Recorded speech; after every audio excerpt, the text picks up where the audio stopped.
Dear students, good morning and Jai Hind. My dear kids, in the last class we have finished the chapter The Cell, and right now we are going to start the new chapter The Cell Cycle and Cell Division. Children, in your NCERT book between cell structure and function and cell cycle, a chapter has been given that is biomolecule. But in class, we shall discuss cell cycle or cell division just after the cell structure and function, because in this way we can elaborate the whole structure and function of cell, understand about nucleus as well as discuss the various stages of cell cycle. So my dear kids, first of all we have to remember the cell theory. याद करिए बच्चों, cell theory में Rudolf Virchow ने एक चीज जोड़ा था कि the origin of any new cell is due to the division of pre existing cell. तो प्री एग्जिस्टिंग सेल के डिवीजन से ही कोई नया सेल बन सकता है। तो इससे आप समझ सकते हैं कि बिना डिवाइड हुए जब एक सेल डिवाइड होगा तभी न्यूली सेल फॉर्म होगा। इसीलिए कहा जाता है, रुडोल्फ विर्चो ने इसको ऐड किया था सेल थ्योरी में, that is the origin of any new cell is due to the division of pre existing cell. जबकि इसके पहले हम लोगों ने स्लाइडेन और स्वान की दो और बातों को भी देखा था। सेल इज द बेसिक और you can say smallest unit of life. Cell is the structural, functional and fundamental unit of life. And one more statement which was added by Rudolf Virchow, that is the origin of any new cell is due to the division of pre-existing cell। तो इसका मतलब pre existing cell divide होगा तभी नया cell बनेगा बच्चों। So my dear kids, what is cell cycle? ध्यान दीजिएगा, सेल डिवाइड होने के दौरान सेल एक साइकिल परफॉर्म करता है जिसमें दो फेजेज आते हैं, एक इंटरफेज और एक एम फेज। ध्यान से समझिए बच्चों, सेल दो तरीके के डिवीजन करते हैं, आइदर माइटोसिस और मियोसिस। माइटोसिस और मियोसिस का नाम बच्चों आप 9th क्लास में एक बार इससे पहले सुन चुके हैं। चीजों को अब डिटेल में हमें पढ़ना है। माइटोसिस जो कि इक्वेशनल डिवीजन होता है, हमारे बॉडी के ग्रोथ एंड डेवलपमेंट के लिए, रिपेयरमेंट के लिए, वुंड्स हीलिंग के लिए जरूरी है। और वहीं पर मियोसिस जो कि गैमेटोजेनेसिस के समय होता है, जिसमें गैमीट्स का फॉर्मेशन होता है और क्रोमोजोम्स के नंबर हाफ हो जाते हैं। एक सेट, केवल हाफ सेट ही क्रोमोजोम का नंबर अगले सेल में जाता है, डॉटर सेल में जाता है। इसीलिए कहा जाता है बच्चों कि mitosis is equational division whereas meiosis is reductional division। तो माइटोसिस या मियोसिस, उससे पहले सेल एक रेस्टिंग कम प्रिपरेटरी फेज में जाता है बच्चों, that is well known as interphase. तो इंटरफेज और एम फेज को मिला के सेल साइकिल बोला जाता है। आइए एक बार इसको देखिए, what is cell cycle? The cell cycle is a process in which a cell grows and divides to create a copy of itself। Cell grow भी करता है और अपनी कॉपी भी बनाता है। Some organisms reproduce through the cell cycle. कुछ organism cell cycle के थ्रू रिप्रोड्यूस भी होते हैं, like unicellular organism, bacteria and amoeba. Children, we have already seen in 10th class that the reproduction, the kind of reproduction in which cell cycle or cell division is itself reproduction, and answer is binary fission। क्योंकि आप जानते हैं binary fission में पहले जो parent cell है वह elongate होता है, न्यूक्लियाई भी इलांगेट होता है, और फिर पूरा का पूरा सेल दो डॉटर सेल में बढ़ जाता है। इसी को ऐसे भी करके पूछा जाता है बच्चों कि कौन सा ऐसा रिप्रोडक्शन का तरीका है जिसमें कि रिप्रोडक्शन के बाद पेरेंट सेल का एग्जिस्टेंस समाप्त हो जाता है। तब भी आप जवाब देते हैं बाइनरी फिजन या fission, because fission is such kind of asexual reproduction in which the parent cell divides into two or more than two offsprings or daughter cells। But children, in complex or multicellular organism, the cell cycle is used to allow the organism to grow and to replace cells as they grow worn out। ये दोनों चीज mitosis के through होगा बच्चों। मैं पहले ही आपको बताया कि माइटोसिस हमारे ग्रोथ के लिए as well as wound healing, जो घाव लग जाता है, चोट लग जाता है और दोबारा एक स्किन आता है, लेयर आता है, इसके लिए जिम्मेदार है। क्योंकि माइटोसिस इक्वेशनल डिवीजन है बच्चों, जिसमें क्रोमोसोम्स के नंबर सेम रहते हैं। माइटोसिस का यह एक सिग्निफिकेंस भी है कि it ensures that the number of chromosomes remain same as in parent cell as in daughter cell. In animals, the whole cell cycle takes around 24 hours from start to finish। Some cells such as skin cells are constantly going through the cell cycle. Skin cell में बच्चों लगातार आप जानते हैं moulting का process चलता रहता है, लगातार सेल साइकिल चलती है। while other cells may divide rarely, जबकि दूसरे सेल्स रेयरली डिवाइड होते हैं। If at all neurons, best example is neurons, and for example don't grow and divide once they are mature. Neurons एक बार mature होने के बाद डिवाइड नहीं होते हैं बच्चों। तो यहाँ पे हम लोगों ने क्या कंक्लूजन निकाला कि सेल साइकिल या सेल डिवीजन जो है उसके दो फेजेज आ रहे हैं, एक इंटरफेज और एक एम फेज। इंटरफेज में जहां पर सेल रेस्टिंग करता है, रेस्टिंग कम प्रिपरेटरी फेज होता है, जहां पर सेल रेस्ट भी कर रहा होता है। Meanwhile the time replication, DNA का फॉर्मेशन, ट्रांसक्रिप्शन, डीएनए का मैसेज आरएनए में कॉपी होना, और ट्रांसलेशन यानी प्रोटीन का सिंथेसिस, यह प्रोसेस चल रहे होते हैं बच्चों। That's why interphase is said to be as resting cum preparatory phase. Resting cum preparatory phase होता है। यहाँ पर आपने एक खास बात यह भी देखा, नोट करने वाला, कि स्किन सेल्स जहां पर लगातार डिवीजन करते रहते हैं, कंटिन्यू डिवीजन दे शो, वहीं पर न्यूरॉन्स जो है ग्रो और मेच्योर हो जाने के बाद डिवाइड कभी भी नहीं करते हैं बच्चों। तो रेयरली ही डिवीजन वहां पर देखने को मिलता है, और जबकि स्किन में लगातार डिवीजन देखने को मिलता है बच्चों। तो एक अगर सेल साइकिल के फेजेज की हम बात करें, ध्यान दीजिएगा, यहाँ पर एक सेल साइकिल का फेज मैं आपको दिखाने की कोशिश कर रहा हूँ। ओके, ये देखिए, ये पूरा का पूरा इंटरफेज है बच्चों, ध्यान दीजिएगा, यह पूरा इंटरफेज है, इतना इतना और इतना, इतना इतना और इतना, ये पूरा इंटरफेज है। और इंटरफेज में बच्चों तीन अवस्थाएं होती हैं, G1, एस फेज और G2। G1 को ही ग्रोथ 1 और G2 को ग्रोथ 2 कहा जाता है बच्चों। और जबकि S यहाँ पर देख रहे हैं, that is synthetic phase. Okay, और M जो ऊपर लिखा हुआ है, M इज माइटोटिक फेज। तो माइटोटिक को छोड़कर पहले हम आते हैं इंटरफेज पर। और इंटरफेज के तीन स्टेजेज आप देख रहे हैं, G1, S और G2। G1 बोले तो gap 1, S is synthetic phase, and G2 बोले तो गैप 2। यहाँ पर देख भी रहे हैं आप, G1 फेज में बच्चों ग्रोथ 1 में, G1 गैप 1 फेज में ग्रोथ होगा, नॉर्मल मेटाबॉलिक रोल होगा, cell division, cell resting stage में होगा। और जबकि एस फेज ज्यादा लंबे समय का होता है। कई बार यह भी क्वेश्चन पूछ चुका है कि इंटरफेज के जो तीनों सब स्टेजेस हैं, इसमें सबसे बड़ा स्टेज कौन सा है। तो ध्यान रखेंगे आप कि एस फेज सबसे बड़ा स्टेज है बच्चों, because in S phase DNA replication takes place. Later on in 12th class, you will discuss in detail about DNA replication, that is semi-conservative model.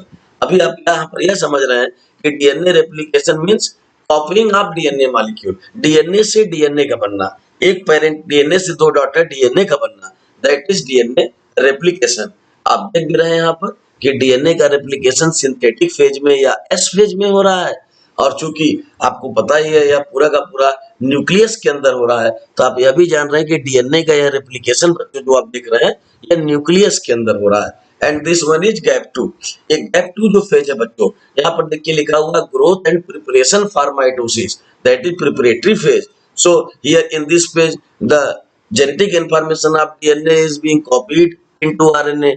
DNA का इंफॉर्मेशन यहाँ पर आरएनए में copy होगा बच्चों। और फिर आप जानते ही हैं मैसेंजर आरएनए न्यूक्लियस से बाहर यानी कि साइटोप्लाज्म में जाएगा, जहां पर 85% टीआरएनए होते हैं, दैट इज सॉल्युबल आरएनए। और टीआरएनए जिसको ट्रांसफर आरएनए भी कहते हैं, वह यहाँ पर एमआरएनए के कोड्स को रिकॉग्नाइज करेगा, और then amino acid will be added at the amino acid terminal, and children we know very well that proteins are the polypeptide chain of amino acid. तो इस तरीके से यहाँ पर प्रोटीन का सिंथेसिस होता है। तो देख रहे हैं बच्चों, यह रेप्लिकेशन हुआ, डीएनए से डीएनए का फॉर्मेशन हुआ, इसके बाद यहाँ पर प्रिपरेशन फेज हो रहा है। प्रिपरेशन फेज के दौरान आरएनए का फॉर्मेशन हो रहा है, प्रोटीन की सिंथेसिस हो रही है, and cell is being prepared for the further cycle, that is mitotic phase. अभी मैं इन सब चीजों को डिटेल में बताऊंगा। Actually, we have started today the cell cycle and cell division. It is very complicated chapter, children. तो easily take it easy, okay? Now see the mitotic phase. अब mitotic phase होगा इंटरफेज के बाद।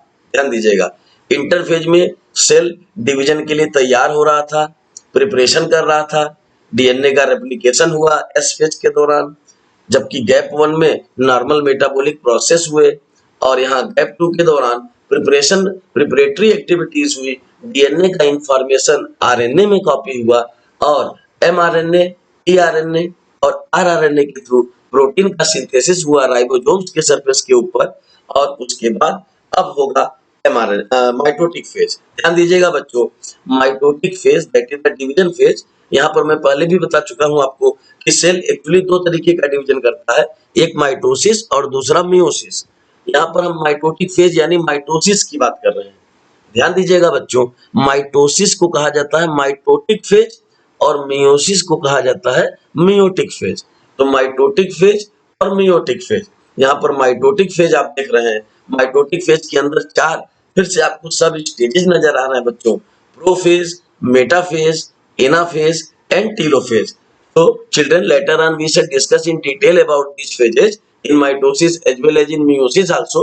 But first of all, let me just elaborate the things कि prophase, metaphase, anaphase और telophase में होता क्या है। ध्यान दीजिएगा, प्रो मीन्स पहले वाला, मेटा मीन्स बीच वाला, एना मीन्स सेकेंड लास्ट यानी लास्ट के पहले वाला और टीलो, टीलो का means terminal, Tillo means terminal यानी किनारे वाला या अंतिम वाला। तो इस तरीके से इन चार स्टेजेस के नाम रखे गए बच्चों। इनको आपको बैक टू बैक ही बताना पड़ेगा, यानी सबसे पहले होता है प्रोफेज, इसके बाद मेटाफेज, इसके बाद एनाफेज और सबसे लास्ट में होता है बच्चों टीलोफेज। तो अगर आप माइटोसिस और मियोसिस दोनों को ही अभी आप ऑन द होल अभी इंटरफेज की बात हम लोग कर रहे थे, अगर एम फेज में देखें आप तो प्रोफेज में बच्चों nuclear membrane and nucleolus start disappearing and at the finishing of prophase, the nuclear membrane and nucleolus completely disappeared. Chromatin fibers just become denser. Okay, denser structure they form, and nuclear membrane and nucleolus completely disappear. In metaphase stage, children, ध्यान दीजिएगा, in metaphase stage, equator is formed. Cell के बीचों बीच equator बन जाता है and chromosomes are arranged on the equator in such a way that their arms are tending towards opposite poles. Chromosomes equator पर इस तरीके से अरेंज होते हैं बच्चों, अपने सेंट्रोमियर के थ्रू। सेल चैप्टर जब आप पढ़ रहे थे तब मैं बताया था कि एक क्रोमोसोम्स में दो क्रोमेटिड्स होते हैं जो सेंट्रोमियर के थ्रू जुड़े होते हैं, और मैं वहां पर यह भी लिखवाया था आपको कि at the time of cell division centromere becomes kinetochore. तो यहाँ पर मेटाफेज स्टेज में बच्चों काइनेटोकोर्स के थ्रू क्रोमोसोम्स इक्वेटर के ऊपर अरेंज हो जाते हैं इस तरीके से कि उनके दोनों क्रोमेटिड्स अपोजिट पोल की ओर देख रहे होते हैं, और अपोजिट पोल से स्पिंडल फाइबर्स का बनना भी शुरू हो जाता है। जैसा कि आपको पता ही है, एनिमल सेल में न्यूक्लियस के दोनों अपोजिट पोल पर सेंट्रियोल्स हैं, सेंट्रोसोम के सेंट्रियोल्स, और सेंट्रियोल्स जानते हैं आप स्पिंडल फाइबर बनाने का काम करते हैं, दैट इज साइटोस्केलेटन और साइटोमस्कुलेचर। यहाँ बच्चों एक इंपॉर्टेंट चीज मैं आपको बताना चाहूंगा कि प्लांट सेल में आप जानते हैं सेंट्रियोल या सेंट्रोसोम पाए ही नहीं जाते हैं, and it has been asked so many times कि इन प्लांट सेल्स सेंट्रोसोम और centrioles are totally absent, then spindle fibres formation कैसे हो पाता है। तब आप बताते हैं वहां पर कि in plant cell formation of spindle fibers takes place through microtubules which is the substitute of centrioles or centrosome। तो जिस तरीके से सेंट्रोसोम 9+2 अरेंजमेंट आपने देखा था, 9 डबलेट जो पेरिफेरल प्रोटीन के थे और बीच में सेंट्रल शीथ से जुड़े हुए तो प्रोटीन के डबलेट, ठीक उसी तरीके से माइक्रोट्यूब्यूल का भी अरेंजमेंट होता है बच्चों, and microtubule is made up of tubulin protein. Microtubule tubulin protein का बना होता है, यानी आप इस चीज को समझ गए कि एनिमल सेल में तो सेंट्रोसोम के दोनों सेंट्रियोल्स दोनों पोल से स्पिंडल फाइबर का फॉर्मेशन कर रहे हैं बच्चों, लेकिन प्लांट सेल में स्पिंडल फाइबर का फॉर्मेशन करता है microtubule which is made up of tubulin protein. इसीलिए एनिमल सेल में बच्चों सेंट्रोसोम को जो है साइटोस्केलेटन या साइटोमस्कुलेचर माना जाता है, और जबकि प्लांट सेल में माइक्रोट्यूब्यूल को। Now you are seeing here the third phase, that is anaphase. Anaphase stage बच्चों सेकंड लास्ट स्टेज को कहा जाता है एनाफेज, हिंदी में बोलते हैं पश्चावस्था, यानी जस्ट अंतिम वाले के पीछे वाली अवस्था, that is anaphase. Anaphase stage में बच्चों दोनों तरफ के पोल से स्पिंडल फाइबर्स अपने अपने तरफ के हाफ ऑफ क्रोमेटिड्स को अपोजिट पोल्स की ओर खींच लेते हैं, और इसके बाद एनाफेज के समाप्त होते होते स्पिंडल फाइबर्स और इक्वेटर डिसॉल्व भी हो जाते हैं। इस तरीके से न्यूक्लियोप्लाज्म के अंदर इस तरीके से एक ही सेल के अंदर न्यूक्लियाई के दो पार्ट पर दो अलग अलग क्रोमेटिड्स के झुंड बन जाते हैं और फिर आता है टीलोफेज। ध्यान दीजिएगा बच्चों। अभी यहाँ पर न्यूक्लियस एक ही चल रहा है और टीलोफेज, टीलो मीन्स टर्मिनल यानी अंत्यावस्था, अंतिम वाली अवस्था। टीलोफेज स्टेज में बच्चों nuclear membrane and nucleolus again reappear on both the pole and in this way two nuclei are formed within the single cell। ध्यान दीजिए, सेल तो अभी एक ही है लेकिन न्यूक्लियाई प्रोफेज, मेटाफेज, एनाफेज और टीलोफेज के बाद दो बन जाते हैं बच्चों, दो न्यूक्लियाई सेल के अंदर बन जाते हैं। इसीलिए यहाँ तक प्रोफेज, मेटाफेज, एनाफेज और टीलोफेज को मिलाकर कहा जाता है कैरियोकाइनेसिस। ध्यान दीजिएगा, इन चारों स्टेजेज को मिला के कहा जाता है कैरियोकाइनेसिस, क्योंकि कैरियन मीन्स न्यूक्लियस और काइनेसिस मीन्स डिवीजन।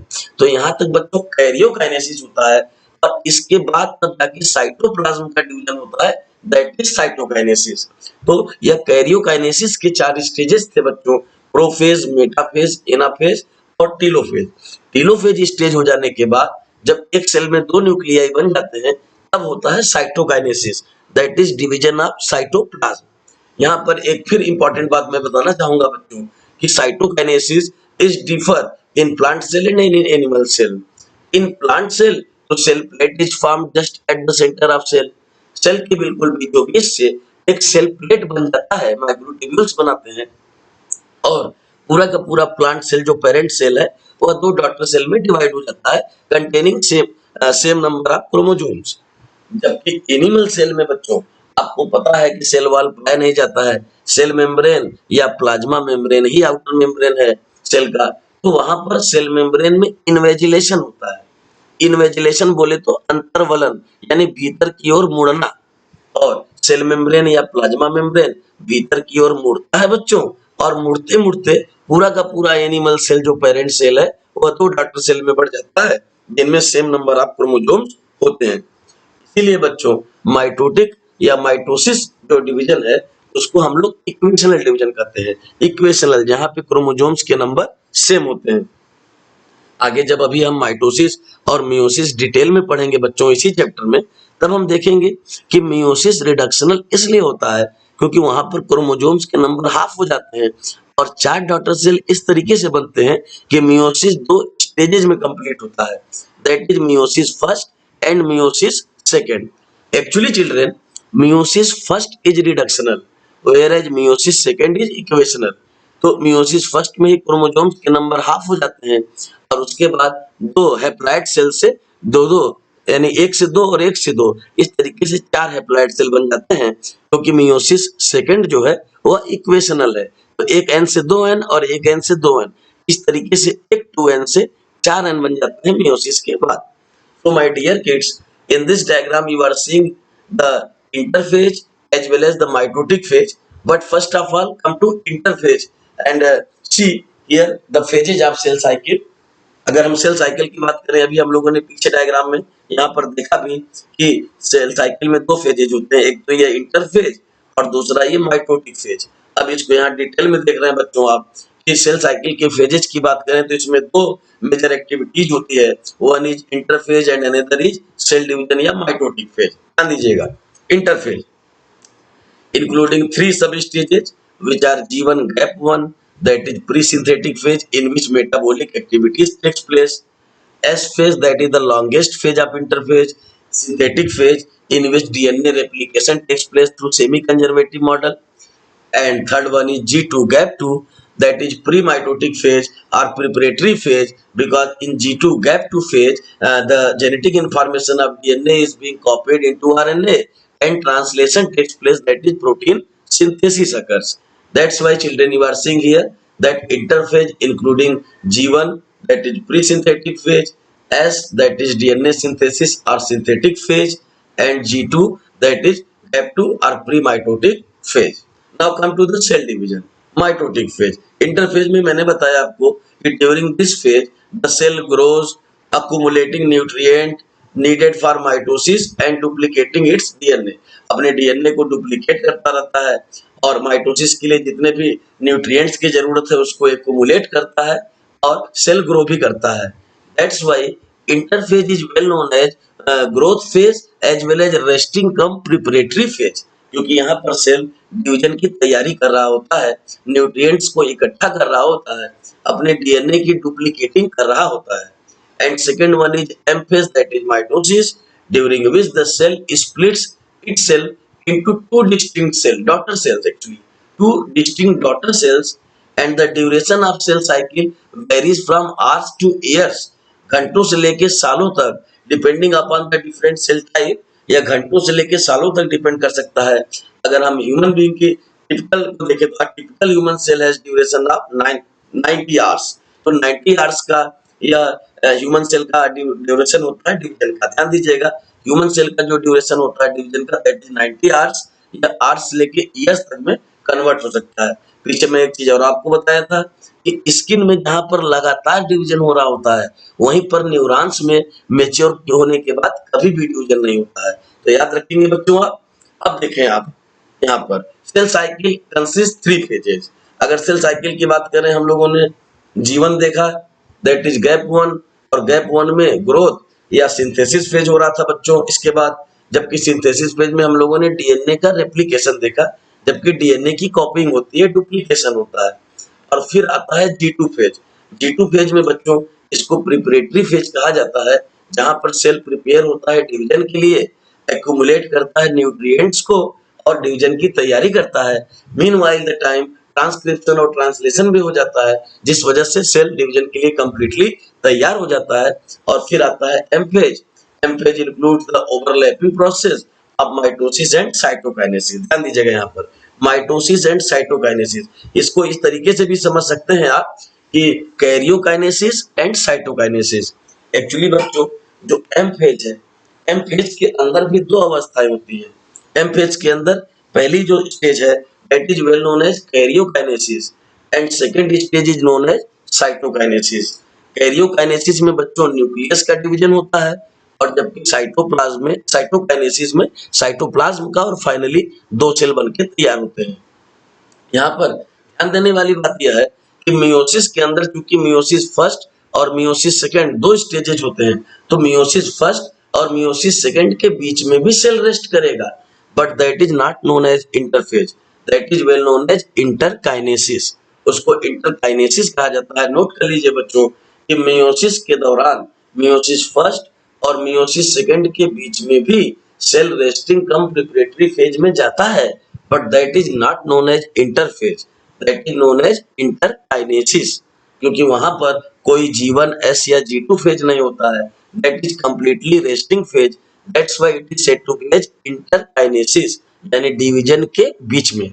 और जबकि अगर एम फेज के दौरान मैंने बताया कि कैरियोकाइनेसिस और साइटोकाइनेसिस 2 अवस्थाएं होती हैं, तो वहां पर भी अब आपको चीजें क्लियर हो रही हैं बच्चों धीरे धीरे कि कैरियोकाइनेसिस में भी 4 स्टेजेस थे, प्रोफेज, मेटाफेज, एनाफेज और टेलोफेज. प्रोफेज सबसे पहले होता है, जिसमें न्यूक्लियर मेम्ब्रेन और न्यूक्लियोलस डिसअपियर होना शुरू होते हैं, और प्रोफेज के समाप्त होते होते कंप्लीटली डिसअपियर हो जाते हैं. Meanwhile the time chromatids form the denser structure, and in this way chromosomes become denser. Children, as you know very well that in chromosomes 2 chromatids are present which are joined together by means of centromere, and at the time of cell division centromeres are well known as kinetochores. तो prophase के बाद जब metaphase stage आएगा, तो metaphase stage में मैंने बताया आपको कि इक्वेटर का फॉर्मेशन हो जाता है. Spindle fibres are being formed through different poles. Nucleus के दोनों पोल से सेंट्रियोल्स के थ्रू स्पिंडल फाइबर बनने लगता है. जबकि प्लांट सेल में चूंकि सेंट्रियोल्स नहीं पाए जाते हैं, तो प्लांट सेल में यह काम माइक्रोट्यूब्यूल्स करते हैं. एनाफेज के दौरान मैंने बताया आपको कि क्रोमेटिड्स अपने अपने पोल्स पर चले जाते हैं. Spindle fibres pull the chromatids towards their poles, and at the end of anaphase spindle fibers and equator completely dissolved. In this way, within a single cell, two poles are being created. Two poles have been created, and on both the poles, chromatid fibers are located. And during telophase, the last stage, telophase, terminal stage, nuclear membrane and nucleolus again reappeared, and in this way, within a single cell, 2 nuclei are formed. And then cytokinesis takes place. वहां पर भी मैंने आपको बताया कि animal cell में चूंकि cell wall नहीं है, outer most layer is plasma membrane और सेल मेम्ब्रेन, तो इनवेजिलेशन टेक्स प्लेस, सेल मेम्ब्रेन भीतर की ओर मुड़ता है। और जबकि प्लांट सेल के अंदर आपने देखा कि सेल प्लेट का फॉर्मेशन हो जाता है बच्चों। इसलिए यहाँ लिखा भी है, देखिए, M phase includes the overlapping process of mitosis and cytokinesis. So my dear kids, if we talk about the cell cycle, तो हम लोगों ने सेल साइकिल के दौरान देखा यहाँ पर एक तो G1 gap 1, G2 gap 2, S phase synthetic, M phase mitosis, और यहाँ देखिए सेल दैट सीज डिवीजन, जहाँ पर जो सेल जहाँ पर डिवीजन की कैपेसिटी सीज हो जाती है, उन सेल्स को अलग कर दिया गया। और फिर से यहाँ पर देखिए G1S G2 G1S G2 और एम फेज चलता ही रहता है बच्चों। So, my dear kids, in this way we have just understood that the cell division or cell cycle comprises interphase and M phase. Interphase, that is resting cum preparatory phase, and M phase, that is mitotic phase. Interphase including G1S and G2 phase, whereas mitotic phase including karyokinesis as well as cytokinesis. In karyokinesis, prophase, metaphase, anaphase, and telophase takes place. And in cytokinesis, the parent cell is being divided into two daughter cells due to the division of cytoplasm. And division of cytoplasm takes place in plant cell through the formation of cell plate, whereas in animal cell through the invagilation of cell membrane or plasma membrane. Now see here, children, this one is interphase. Interphase के दौरान please write it, the time between cell division is known as interphase. Cells undergoes DNA replication and growth. ध्यान दीजिए, अगर एक line में कोई पूछे कि इंटरफेज के दौरान मेनली होता क्या है, तो आप बताएंगे during interphase cells undergoes DNA replication and growth and the cell spends most of its time in interphase. ज्यादा समय इंटरफेज का ही होता है बच्चों, क्योंकि यह रेस्टिंग कम प्रिपरेटरी फेज चलता रहता है और इंटरफेज के खत्म होते ही माइटोटिक डिवीजन स्टार्ट हो जाता है, माइटोटिक फेज स्टार्ट हो जाता है, जिसमें आपको पता ही है न्यूक्लियर मेम्ब्रेन, जैसे ही इंटरफेज खत्म होगा न्यूक्लियर मेम्ब्रेन और न्यूक्लियोलस डिसअपियर होना शुरू हो जाएंगे धीरे धीरे, और कुछ ही देर के बाद न्यूक्लियर मेम्ब्रेन और न्यूक्लियोलस कंप्लीटली डिसअपियर हो जाते हैं। प्रोफेज ज्यादा बड़ा स्टेज नहीं होता बच्चों, ज्यादा बड़ा स्टेज मेटाफेज होता है। आप बोल सकते हो कि metaphase is the longest phase. So in this now again see this cycle, एक साइकिल मैंने आपको दिखाया था, उसको फिर से एक बार देखिएगा बच्चों। ये यहाँ पर देखिए, अब इस तरीके से आप समझ सकते हैं कि इंटरफेज के दौरान G1, G2 और S तीन स्टेजेस आते हैं। पहला ग्रोथ फेज जो रहता है G1, इसको गैप 1 कहा जाता है। दूसरा ग्रोथ फेज जो रहता है इसको गैप 2 कहा जाता है, G2। और यहाँ पर जबकि डीएनए का रेप्लिकेशन हो रहा होता है, सिंथेसिस हो रहा होता है, इसका नाम ही रख दिया गया सिंथेटिक फेज।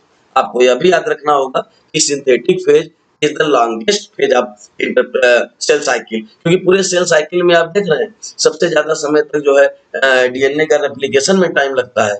और एम फेज के दौरान अगर पूछा जाए तो एम माइटोटिक फेज में जो सबसे लॉन्गेस्ट फेज है दैट इज मेटाफेज। ध्यान दीजिएगा बच्चों, ज्यादातर समय में मेटाफेज हो रहा होता है।